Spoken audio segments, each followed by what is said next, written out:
Welcome back into our SI.com studio. Now is as good a time as any to talk about some of the top prospects here. Joining me in studio, SI.com senior college basketball writer Luke Winn. And Luke, let's begin right at the top. Jahlil Okafor, Karl Towns, expected to go 1, 2 in some order. If you were drafting number one, which guy would you prefer? I'd take Karl Towns. I guess if I'm drafting for a college team last season, I need a guy to get 20 and 10. I go with Jahlil Okafor because he was the most advanced young post prospect.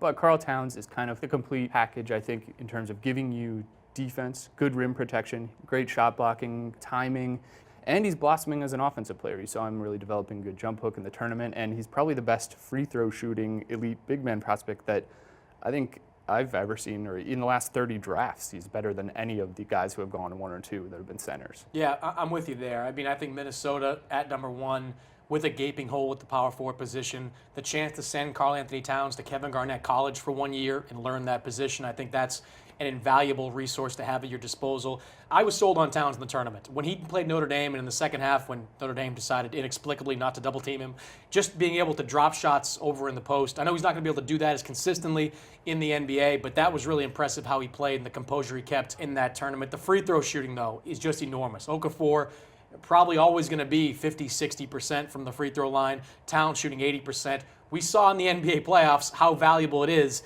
to have a big man who can make free throws on a consistent basis.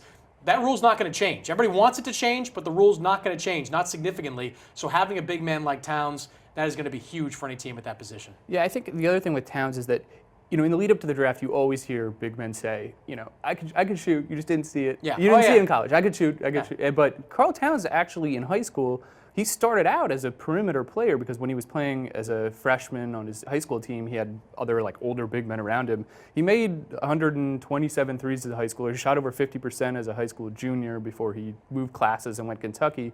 And I really think he can become a guy who steps out. I mean, the free throw shooting is, I think, a good indicator of his shooting form, his ability. And in this, he only took 8 threes at Kentucky, but I've seen him be able to shoot, and I actually believe he can do it. So your pick number one overall would be? I'll go with Karl Towns. I'm with you. Thanks, Luke.